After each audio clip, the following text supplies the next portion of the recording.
hello guys, we have a new guest. So let's start our work and we'll connect with him, communicate with him, and we'll try to get some idea that what he is doing, what he is thinking about the things, and let's start. So hello hello. friend, क्या नाम है? सबसे पहले आपके शुभ नाम से शुरू करते मेरा नाम रवि चौधरी है हैं। और करंटली अपन नोएडा में शूट कर रहे हैं ये ब्लॉग। जी, और मैं नोएडा में जॉब कर रहा हूँ। तो आप आपकी बेसिक एजुकेशन क्या थी? आप कब? उसके बाद में फिर यहाँ पे सब जैसे कर रहे हैं आईटी जॉब। तो आप किस कंपनी में हो? मैं कैपजेमिनी में हूँ। कैप जेमिनी में हो। तो आप as a fresher, I hope आपने अभी स्टार्ट हाँ। किया है, तो एज ए फ्रेशर आप क्या फेस कर रहे हो कंपनी में? क्या चैलेंजेस फेस कर रहे हो? As a fresher, as we all know कि अभी आईटी का पहले बहुत ज़्यादा बूम था, अभी बहुत ज़्यादा ड्रैग डाउन है। तो सबको एक रिसेशन टाइप का जो फियर ऑफ रिसेशन और ये सब है।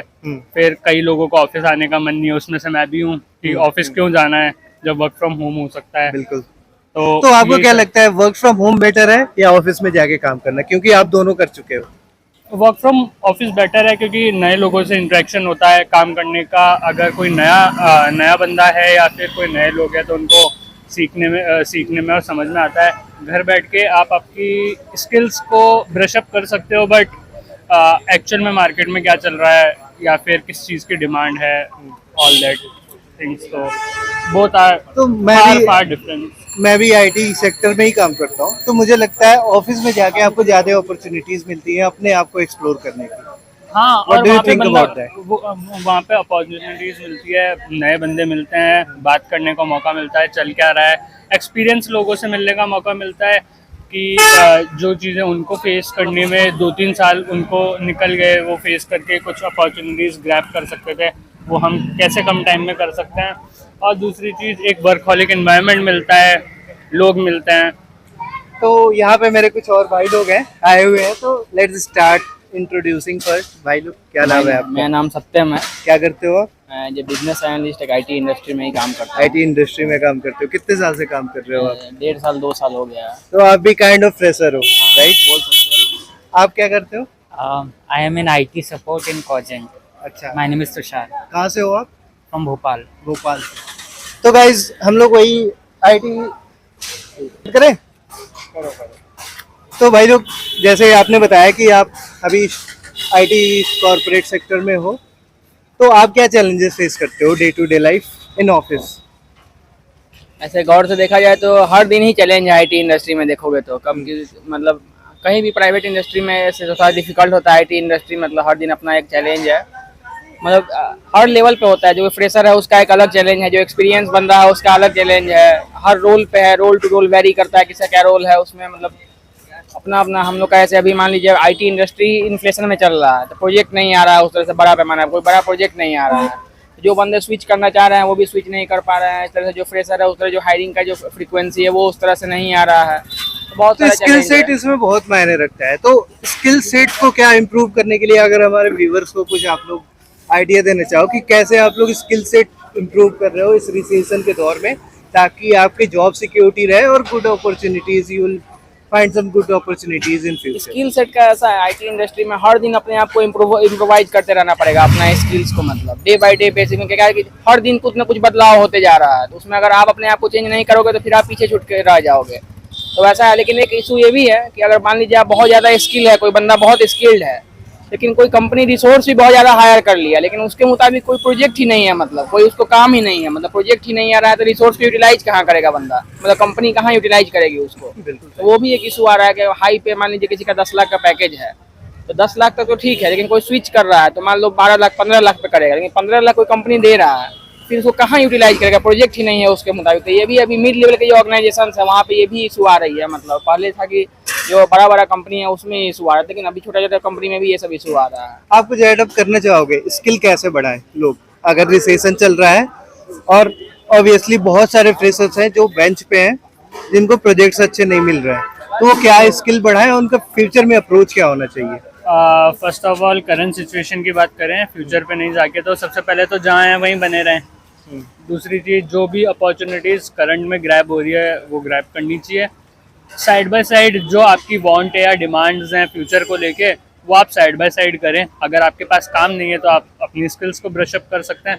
ऑल दैट यूट्यूब वगैरह या फिर कोई कोर्स सर्टिफिकेशंस कर सकते हैं अपन, या फिर अपने मैनेजर्स वगैरह से इंटरेक्ट करके उनको क्या लगता है, उनकी क्या राय है, तो कुछ एक्सपीरियंस लोगों से वो गेन कर सकते हैं। और वो तो साइड बाय साइड करना ही चलो एक क्वेश्चन है, मैं लगभग जितने भी कॉर्पोरेट में सबसे पूछ रहा हूँ कि अगर आप एक दिन के लिए अपने कंपनी के डायरेक्टर होते, एमडी होते, तो क्या चेंज करना चाहते हैं आप अपने कंपनी में कि इन्वायरमेंट पॉजिटिव हो और उससे अच्छे रिजल्ट्स मिले जो भी एम्प्लॉयज काम कर रहे हैं। एक्चुअल में अभी जो हाल फिलहाल में देखा जा रहा है कि कई लोग हैं जो स्किल जिनको काफ़ी साल से एक्सपीरियंस है, वो एक्चुअली इंटरेक्शन कम कर रहे हैं क्योंकि उनको एक अपॉर्चुनिटी मिल गई है वर्क फ्रॉम होम।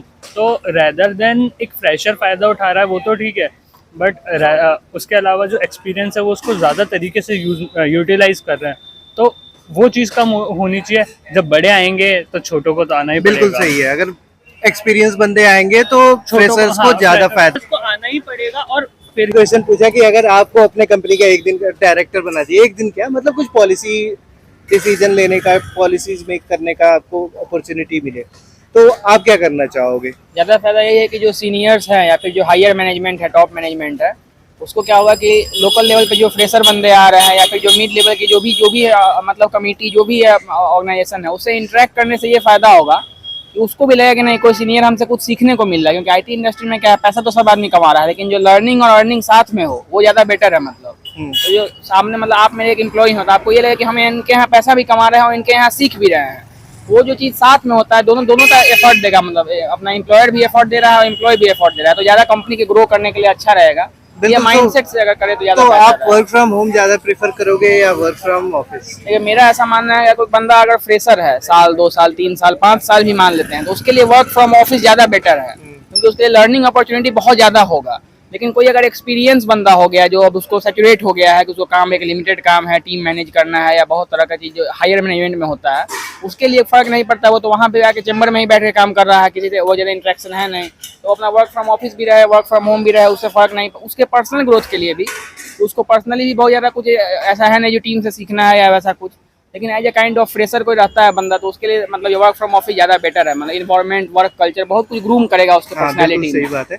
और चलो एक सिंपल सा क्वेश्चन पूछते हैं, फ्राइडे फन करते हो आप? हाँ, फ्राइडे फन फ्राइडे होता है ऑफिस में। मतलब ऑफिस लेकिन में हम लोग नहीं, स्किप करते हैं जनरली, मतलब ऐसा ऑफिस में हाँ। फ्राइडे फन में आपने कभी भी पार्टिसिपेट करा है? नहीं।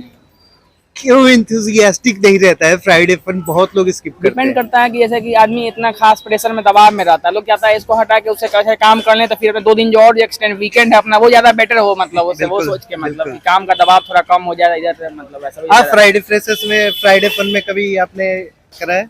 नहीं, एज यूजुअली गेम्स होते हैं, काफ़ी कुछ होता है फ्राइडे फन में, लेकिन मैं यूजुअली पार्टिसिपेट नहीं करता हूँ। I move focus on work.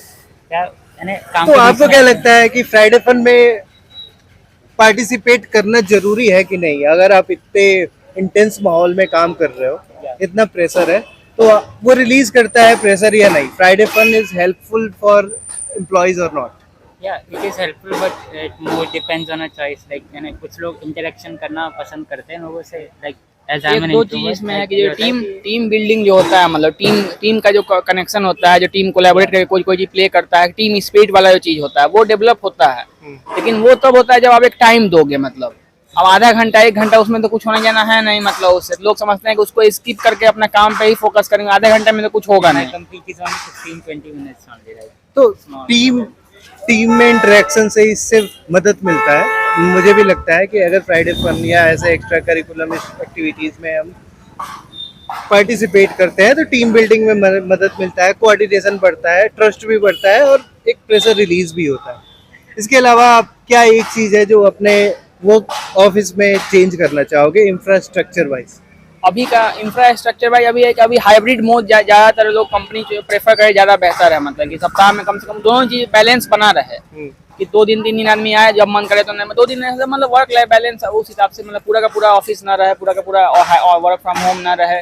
इससे क्या होगा कि फिर कभी हमें चलेंगे आता है हमारे पास, तो ये नहीं रहेगा कि पूरा का पूरा ऑफिस को शिफ्ट करना है, वैसा नहीं रहेगा। क्योंकि हमारा सब हैबिचुएटेड रहेगा बंदा। मतलब कोई वर्किंग आवर फ्लेक्सिबिलिटी में आप कितना भरोसा करते हो? ये सही है या रहना चाहिए या नहीं रहना तो मेरा मानना है सिर्फ इफिशिएंसी पे फोकस करना चाहिए बंदा अगर, लेकिन एज ए फ्रेशर थोड़ा सा रेगुलेशन भी जरूरत है, मतलब क्योंकि एक डिसिप्लिन वे में लाइफ एक हो जाए, उसके बाद एक बंदा जब सब कुछ सीख लेता है तो सिर्फ वर्क एफिशिएंसी फोकस करे कंपनी की, बंदा कितने काम का है, ये नहीं कि 12 घंटा उसको बैठा के रख रहे हैं, सो मतलब नहीं है। 4 घंटे में ही अगर आउटपुट दे रहा है वो पूरा इफिशिएंटली हमारा जो रिक्वायरमेंट है उसको मैच कर दे रहा है, then why we need to sit here for 10 hours? वो चीज़ है। that is the point है। मेरी कंपनी मुझे 8 घंटे अभी एक्चुअली दे नहीं है, लाइक 9 आवर्स पूरा टोटल शिफ्ट है, 8 आवर्स मुझे कम्प्लीटली एज हम लाइक 3 मंथ्स ही हुए मुझे अभी तो 8 आवर्स। तो एज ए फ्रेशर तो ठीक है, लेकिन आप जैसे जैसे इम्प्रूव करोगे, जैसे जैसे एक्सपीरियंस होगे, आपको नहीं लगता है कि ये वर्किंग और फ्लेक्सिबिलिटी बहुत इंपॉर्टेंट है ऑर्गेनाइजेशंस में?